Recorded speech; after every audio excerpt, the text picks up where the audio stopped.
What's up, guys? It's Josh from Soul Studios, and today I have the pleasure of reviewing the Stam Audio SA-87 tube.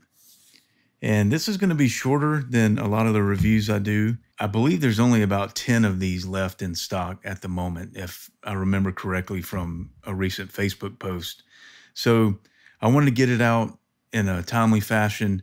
Thanks again to my friend Mark Cano. This is actually his microphone. Mark's been a great friend to the channel, letting me borrow the VoxBox, Audioscape 76D, and now the Stam SA-87 tube. Now, when this was first announced, I thought, oh, that's interesting. Maybe it's a more affordable 67 clone, which is what I'm sure a lot of people thought. But then I started seeing Josh post about how it was kind of a blend between a C800 and a U87. And that caught my attention because then I started thinking, wait a minute. I remember the inner tube audio tube kit for U87s in the 90s and early 2000s. I never got a chance to try one of those, but what always intrigued me about it was the album Grace by Jeff Buckley, which if you've been around the channel for a while, you know that's been a hugely influential album on me from the artist side with Jeff and also from the production and the mixing side with Andy Wallace. So personally, I was more excited that it may be something different like that as opposed to another 67. And so if you're a fan of the album Grace and you've listened to it, you know, of course, it started with an amazing singer, Jeff, but there was a crispness to the top end that just really cut through and allowed him to sing with all the emotion and all the soulfulness and everything that made his music so special. So let's take a quick look at the Stam Audio website to get a little bit more perspective of what this is. And then we'll get into the audio example and dive a little further into my thoughts on it. So starting off right on the top here, the Stam Audio SA-87T is a crossbreed between a C800G and a U87 microphone, which has got to be two of the most used mics on pop and rock music ever. An enhanced and richer sounding version of the most popular microphone of all times. With so many companies coming out with 87 replicas, we decided to do something a little different and take this microphone to the next level, which was no easy task. After trying dozens of tubes and transformers, we settled with the best sounding formula to make this classic microphone even more exciting. The SA-87T uses the same capsule and transformers as the SA-87I. However, the circuit is replaced by a new old stock European tube, giving this 87 a richer and more airy sound. A state-of-the-art solid-state power supply was designed for this microphone. We used the finest K67 replica capsule in the world, as well as solder output transformer. So a quick rundown of the technical specs. It's a Braingasm K67 capsule, solder output transformer, which I'm a huge fan of those based off of my experience of hearing them in the early Stam SA2A compressor. New old stock European tube.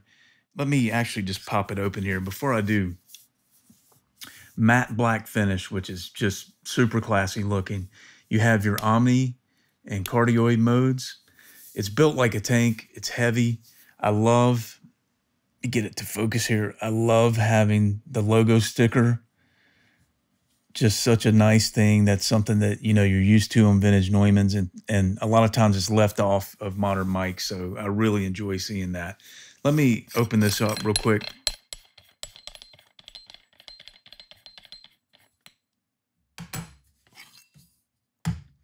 Just wanted to point out how clean, how beautiful this is. Craftsmanship is just top notch. Got your massive solder transformer tube on the back. All right, let's hear it in action real quick. I played acoustic guitar and mic'd it about a foot off of the 12th fret like I normally do. And I just double tracked that acoustic part and then sang. I sang fairly close. I would say I was probably, if I turn to the side here, I was probably somewhere in this range. And the reason being, I wanted to experiment with the proximity effect. And on the album Grace, Jeff, I feel like, sang that way. And from the best I can tell of looking at some old studio footage, he was fairly close a lot of times. And I wanted to get a really intimate sound. So all you're going to hear on the examples is a little bit of high pass around 80 hertz. with the Massenburg EQ plugin. Other than that, there's no EQ, there's no compression. The vocal chain was the SA-87T into the Shadow Hills Quad Gamma on the iron setting, which is their Neve setting. And from there went through the Avid HDIO converter, and that's it. So I hope it will give you a chance to really hear what this microphone sounds like. For effects, I'm just doing my best Andy Wallace impression again. A little bit of symphonic on the SPX 92 and a rich chamber on the PCM 70. So anyway, not a lot going on. Wanted to keep it pretty bare as far as letting you hear how this mic sounds without any compression or EQ other than high pass going on. But the good thing is it doesn't really need it. Sounds great from the start. All right, let's check it out.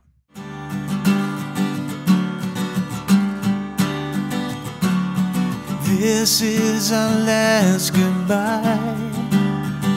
I hate to feel the love between us die, but it's over. Just hear this and then I'll go. Gave me more to live for, more than you'll ever know. Okay guys, I hope you enjoyed that. I hope that lets you know if this is a mic you want to pursue. I will say this is the most excited I've been about a mic in a long time. And the reason being, I've owned the Corby Cat microphone, you've heard me mention before, for 20 plus years now. And it has the 67, 47, 251, and C12 capsules. And then I've also had their C800 capsule that goes with it in the past. So we've heard a million versions at this point of 87s, 67s, 47s, 251s, C12s, you name it. So to have something different, I really applaud Josh and the team at Stam for thinking outside the box a little bit. I know I'm not the only one that the album Grace greatly influenced. So to have something that has been a little bit hard to come by, as far as you had to get your own vintage 87 or 87 AI and then get the tube kit to match.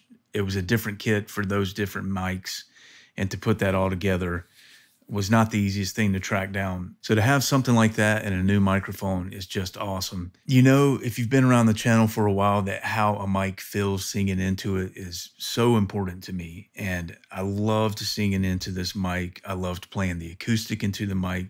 The great thing about the acoustic track is I was really playing quite hard, and the tube in the microphone just rounded off the transients.